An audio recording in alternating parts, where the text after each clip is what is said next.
Saudara, Indonesia Corruption Watch atau ICW mengkhawatirkan naiknya penggunaan jasa influencer oleh pemerintah, seolah terbiasa mengambil jalan pintas. Menurut ICW, jalan pintas yang dimaksud adalah pemerintah memanfaatkan influencer untuk memengaruhi opini publik atas kebijakan yang kontroversial. Lembaga Pemantau Korupsi ICW menyebut pemerintah telah menghabiskan 90,45 miliar rupiah untuk aktivitas digital yang melibatkan influencer atau pemengaruh. ICW mencatat Kementerian Pariwisata dan Ekonomi Kreatif mendapat anggaran belanja terbesar untuk penggunaan jasa influencer, mencapai 77,66 miliar rupiah. Disusul Kementerian Komunikasi dan Informatika dengan 10,83 miliar rupiah. Lalu Kementerian Pendidikan dan Kebudayaan 1,6 miliar rupiah, Kementerian Perhubungan 195,8 juta rupiah, dan Kementerian Pemuda dan Olahraga dengan anggaran 150 juta rupiah. Peneliti ICW Egy Primayoga khawatir peningkatan penggunaan jasa influencer akan membuat pemerintah terbiasa mengambil jalan pintas untuk mempengaruhi opini publik terkait kebijakan yang kontroversial.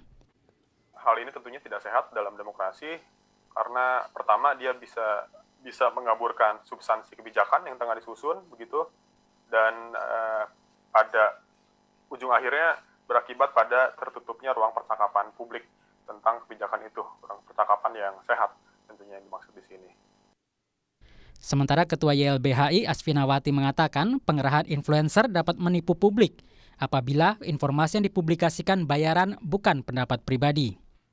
Yang masalah dengan influencer atau buzzer, publik itu tidak bisa membedakan mana yang karena pendapat pribadi atau mana yang karena iklan. Mungkin beberapa orang bisa mengira-ngira tapi lebih banyak yang tidak.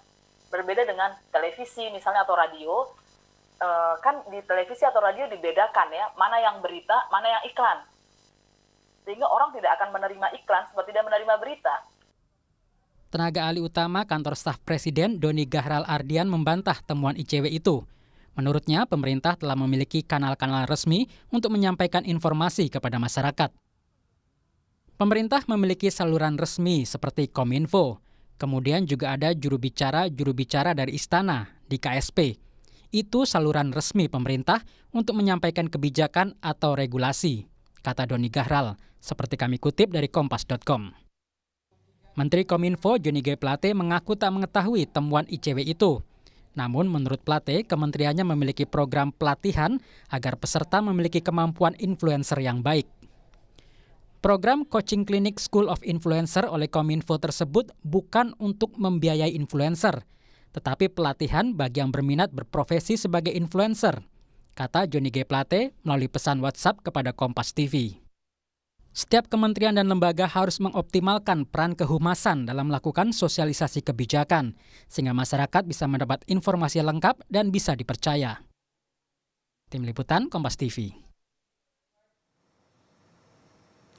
Temuan ICW terkait penggunaan influencer dengan anggaran yang besar dinilai jadi jalan pintas pemerintah untuk memengaruhi opini publik. Benarkah demikian? Kita bahas hal ini bersama tenaga ahli utama pemerintah Doni Gahral Ardian. Selamat malam. Selamat malam, Mbak Sofi. Apa kabar? Baik, sehat ya? Sehat. Terima kasih loh sudah datang ke Menara Kompas, datang ke Kompas TV. Dan ada juga kami sudah tersambung dengan peneliti ICW Egy Primayoga. Selamat malam, Bung Egy. Malam, Mbak. Sehat juga ya? Sehat. Bung Egy, Bung Doni, saya ke Bung Egy dulu ya. Begini, yang namanya kebijakan, yang namanya peraturan juga dalam hal ini memang perlu untuk kemudian dikomunikasikan. Perlu ada diseminasinya. Di mana letak salahnya ketika pemerintah menggunakan jasa influencer untuk membicarakan, mendiseminasikan informasi soal kebijakan? Ya, mungkin saya akan menyampaikan latar belakang terlebih dahulu ya, teman-teman semua, gitu ya. Sebetulnya apa yang kami lakukan berangkat dari pertanyaan simpel, gitu, bahwa banyak yang bilang pemerintahan Jokowi seringkali menggunakan media sosial dalam berbagai kerja-kerjanya, entah itu sosialisasi atau yang lain. Dan secara lebih khusus lagi, pemerintahan Jokowi disebut menggunakan jasa influencer, begitu. Dan bahkan perihal influencer ada yang bilang mereka dibayar oleh anggaran negara gitu ya. Dan berbekal itu kami bertanya betul atau tidak, dan hasil penelusuran kami menemukan itu ada paket pengadaan yang berhubungan dengan penggunaan media sosial dan penggunaan jasa influencer, yang artinya apa? Pertama, ada kebijakan pemerintah terkait itu. Kedua, anggaran publik yang digunakan juga ada, dalam hal ini APBN gitu. Nah, hal yang perlu kita garis bawahi juga adalah anggaran itu kan berasal dari pajak ya. Artinya warga sebagai pembayar pajak dapat menuntut akuntabilitas dan transparansi belanja publik yang besar pada ranah digital tersebut. Gitu. Anda tidak merasa bahwa ini bagian dari akuntabilitas, bagian dari pengeluaran yang tidak accountable? Bukan, yang saya maksud adalah ketika anggaran publik itu sudah digunakan, begitu ya, sudah digelontorkan, sudah dianggarkan, artinya pemerintah harus menyampaikan hal-hal yang bersifat akuntabilitas dan transparansi. Misalnya dari sisi akuntabilitas, bagaimana mekanisme atau prosedur pemilihan dan pertanggungjawaban influencer. Lalu seberapa efektif influencer dalam menyampaikan kebijakan-kebijakan pemerintah dalam mengkomunikasikan itu. Gitu. Lalu ukuran keberhasilannya seperti apa? Jangan sampai itu hanya membuang-buang anggaran publik. Gitu. Tapi begini, ketika kemudian ada influencer digunakan untuk mengampanyekan sesuatu atau untuk membahas sebuah kebijakan begitu, ini toh juga pada akhirnya akan diperbincangkan oleh masyarakat. Apakah ini sesuatu yang salah kalau kemudian menggunakan jasa influencer ini untuk benar-benar mensosialisasikan itu, toh pada akhirnya masyarakat juga jadinya ngomongin. Oke, ya itu juga pertanyaan dari banyak pihak ya. Kenapa memangnya kalau menggunakan influencer gitu? Nah, ya pertama kalau dari maraknya penggunaan influencer, kita perlu bertanya juga institusi kehumasan pemerintah seperti apa nantinya kalau penggunaan influencer semakin marak. Nah, saya khawatir pemerintah mengambil jalan pintas dalam memberikan atau menyampaikan informasi mengenai kebijakan dan lainnya gitu. Sementara banyak sekali warga di Indonesia yang belum mendapat akses internet. Gitu. Jadi kalau dibilang ini mencakup atau menjangkau semua orang, banyak orang belum tentu juga, gitu ya. Oke, Bung Doni, jadi benar pemerintah menggunakan jasa influencer? Ya, jadi saya kira itu perlu diklarifikasi ya, apakah memang betul ya 90M itu semua untuk influencer ya. Tadi kan dikatakan pemanfaatan media sosial, apakah pemanfaatan media sosial itu selalu influencer? Kan tidak juga, begitu. Ya, jadi harus didetailkan lagi. Ya, jadi soal anggaran. Tadi yang paling besar adalah pariwisata. Ya. Kedua adalah Menkominfo. Pak Menteri Kominfo sudah mengatakan bahwa yang dipakai adalah jasa influencer untuk melakukan pelatihan digital literasi. Ya, bukan untuk menggalang opini publik. Itu isu yang pertama, anggaran. Jadi harus diperjelas untuk itu. Yang kedua adalah isu jalan pintas. Saya kira begini. Dalam demokrasi ya tidak mungkin ada yang bisa mendominasi ruang publik. Sekalipun misalnya ya influencer dipakai untuk mensosialisasikan, pasti apalagi di sosial media, pasti ada kontra opininya, pasti ada negasinya, pasti ada yang kemudian